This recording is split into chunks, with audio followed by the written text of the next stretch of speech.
Biggest problem that's been for Bitcoin has been you didn't need to invest in it. It's a big behemoth asset now. It's one of the largest assets in the world. I don't need to buy it because it's just a beta of NASDAQ. It's just the Mag 7. Well, if the Mag 7 aren't going up anymore, which I don't believe they will in the rate that they had, and Bitcoin starts to outperform, which will come from the PMI because small caps typically do better. It's a tide that lifts all boats. And when you start lifting all boats, you don't need to have a concentrated portfolio of the 7 that are working. You can actually extend out. So I think investors, traditional finance investors, 401k, all the things that we've opened up are going to start looking for something that acts like beta and growth in a portfolio that's a big asset. And I think that's going to bring more and more money to it. Jordi Visser, a veteran macro investor with more than 3 decades on Wall Street, argues that Bitcoin is entering a new phase of relevance as the market cycle turns. When the business cycle improves, capital tends to spread out across a wider set of assets rather than concentrating in a handful of dominant names like the Magnificent Seven. That broadening creates space for Bitcoin to shine, particularly if the megacap tech stocks that have carried markets stop delivering their outsized returns. The policy backdrop is shifting as well. Federal Reserve Governor Christopher Waller recently stated he wants to begin cutting interest rates next month and fully expects further cuts to follow. Moving policy closer to a neutral stance could reduce pressure on risk assets, offering Bitcoin and other digital assets a more favorable environment. Visser highlights another important development, the rise of stablecoins. Just a year ago, most of traditional finance dismissed them. Now they are investable products linked to Ethereum and increasingly integrated into the financial system. Their growth strengthens the broader digital asset ecosystem, creating indirect tailwinds for Bitcoin through greater adoption and network effects. The deeper distinction, according to Visser, lies in the nature of Bitcoin itself. Technology stocks are built on ideas, and ideas face competition and eventual obsolescence. Bitcoin, like gold, is anchored in belief, and beliefs endure. As the digital economy expands and regulations open doors for institutional participation, he sees Bitcoin becoming a core allocation in large portfolios, standing alongside giants like Apple and Nvidia. If you found value in this breakdown, please hit the like button, subscribe, and share it with other investors who are paying attention. We're here to keep bringing you sharp analysis and voices that actually understand what's unfolding. Thanks for watching. At this point, I think the Fed should be focused on cutting rates, getting people some kind of jobs, and helping the situation with people sitting at home as opposed to helping the Mag 7. Why is this good for Bitcoin? Well, we've all heard about how liquidity is good for Bitcoin. Well, historically, when liquidity goes higher, guess what else goes higher? Eventually, PMIs go higher. It's the business cycle. So there's a bunch of things that happen. One of them is the fact that as we start seeing PMIs go higher, it makes the strength of the liquidity situation good. If you add in the fact this time that we're going to be cutting rates, the whole thesis behind everything going on, if you take what has happened this year, the government is getting policies through for stable coins. We've had successful IPOs. When you and I this year at the beginning, if we would have taken a survey of traditional finance people, what do you think about stable coins? I can't imagine that 5 out of 100 people would have had an opinion on them as anything. Now they're an investable asset. They're investable through Circle and they're investable through Ethereum. And all of a sudden, everyone's doing their fundamental work on Ethereum going, wow, there's things on here that remind me of the traditional finance world. So that's good for Bitcoin because the network effects are growing. So once you get through the network effects, which is the innovation side, which is getting more and more people to use it, you're getting into the AI side, the convergence between AI and stablecoin, so the transactions explode. All of the AI stuff, which is directly related to PMIs, which historically is directly related to any kind of growth that's happening in the economy, is good for Bitcoin because people are willing to invest more because traditionally you start getting a tide that lifts all boats. And that's the line that I want to say for diffusion indexes is a tide that lifts all boats means people have the ability of investing in a broader universe of things. And as I've said before, the biggest problem that's been for Bitcoin has been you didn't need to invest in it. It's a big behemoth asset now. It's one of the largest assets in the world. I don't need to buy it because it's just a beta of NASDAQ. It's just the Mag 7.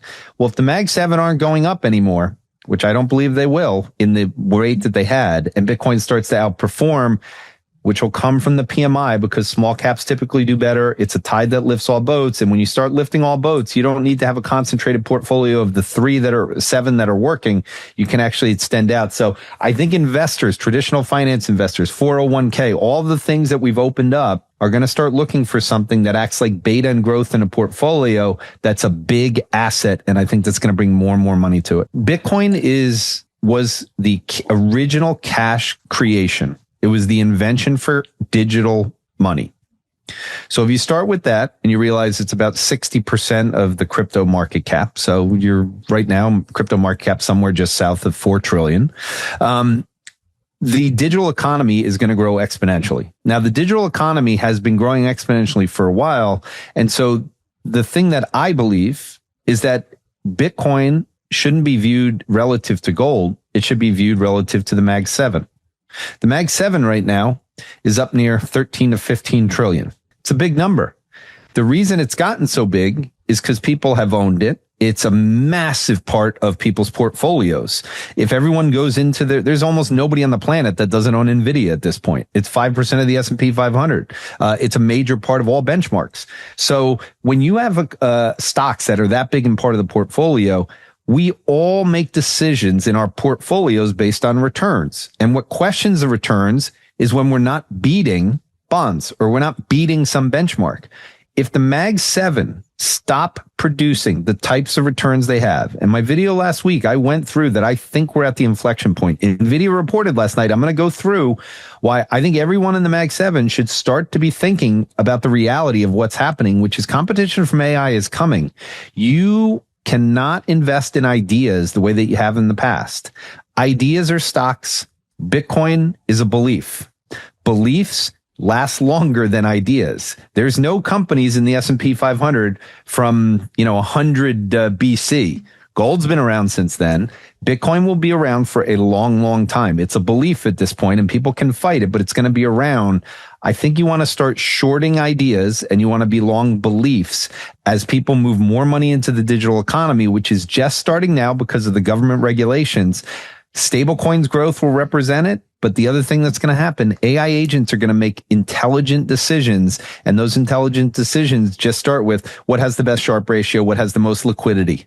Well, if you just do it that way, Bitcoin wins over every asset in the world, 24 hours a day, liquidity all day long. I think that's what's coming. Jordi Visser draws a clear line between traditional assets and Bitcoin's unique role in portfolios. Unlike companies that rise and fall with management execution, competitive threats, or business cycles, Bitcoin doesn't depend on leadership teams or quarterly earnings. It exists outside of those risks. In Visser's view, holding Bitcoin means owning something that will almost certainly still be around and more valuable 5 years from now. By contrast, investors tied to struggling companies or low-yield bonds risk becoming zombies, trapped in assets that fail to keep pace with the rapid changes reshaping markets. He is especially critical of bonds, calling them an outdated play for younger investors. With governments debasing their currencies through relentless debt issuance, bonds no longer provide the same safety or returns they once did. The old strategy waiting for a recession so bonds rally, then rotating into stocks has barely worked in the last decade, outside of a brief window during the COVID crash. That structural shift, he argues, leaves bonds offering little real value in modern portfolios. Instead, Visser sees Bitcoin and gold emerging as genuine diversifiers, even replacements for bonds. If you believe bonds are broken, then long Bitcoin is the logical alternative. For investors thinking beyond short-term cycles, he says the trade is simple: replace decaying assets with those positioned to thrive in an age of currency debasement and technological change. Let's get back to the interview. I think people are underestimating the speed of change that is happening right now and that will happen in the future. That MIT report that came out about 95% of companies, not benefiting from. So I'm talking about this week because the report was BS, but here's a more important part to this conversation. It really highlighted, because the report was about incumbents. It was about companies that can't change. They can't get through the bureaucracy in their own businesses to adopt this stuff. It gets stopped at some layer of the organization. You and I have talked about how startups have a huge advantage in this. If the innovation cycle is now sped up to weeks, we're in a video game where your company never hits escape velocity. And in that world, how do you invest? You don't invest, you trade. And this is what I said to him. So the ability of waiting for these long trades, like I'm going to short bonds, rates are going to go up to 5% in the next. unless these things happen fast, you're dead. We're changing so quickly, and AI is going to speed everything up. So for the people there, other than time, there's a second element, which is if time speeds up too fast, what seems like 5 years used to be 100 years. And so I didn't answer directly your question because I don't like saying to people a target on Bitcoin. I think as AI speeds up and everything happens, what people are going to realize is that number one, you're living far longer than you thought you were going to live. Everyone should go read about ChatGPT 4B and basically the advancement they made from OpenAI on this. It's an amazing thing. It's all about age reversal. It shows where we're going. They talked about it on the Moonshots podcast, which was released yesterday, the final 15 minutes. I highly recommend people spending time on it. You're dealing with changing the ability of thinking in time. Bitcoin has no time. It gets you time. It gets you everything you need. If you invest in a company, you're assuming that you'll have enough time to get in and to get out and make money. I don't think you have that time anymore. And so with your point on time to just bring it all around, I think that's the key element that I learned in Bitcoin is that if you can stay in it for the time, really what you're watching is everyone else fighting to not become a zombie in their investments or their companies or anything. And the easiest way to not be a zombie is to put it in something that's going to be here 5 years from now. It's the only thing I feel safely saying will be here 5 years from now and be higher in price than it is today. The only thing, if you've been fortunate enough to make money and have the ability of saving money, having some money in bonds makes sense. If you're younger and you're playing the how do I get a house game and how do I get out of this? If you invest in bonds and you put your money in bonds, the government is basically debasing all of that. Unless you believe we're going to go into a recession at some point and you get this magic trick to go buy stocks after they've fallen because bonds have done so well for you. Everyone who's been waiting for that magical recession thing, it just hasn't worked. The only time it worked was this brief period during COVID. And if you were able to get your money in real quick into bonds before the stock market collapsed and then move it right back out when they were printing money and everybody was locked at home, that's great. So I happen to agree with that. And I think every smart person you've had on the show who I think is calm about this and doesn't have a bias has basically said, I've heard Darius Dale spoke on your problem on this as well.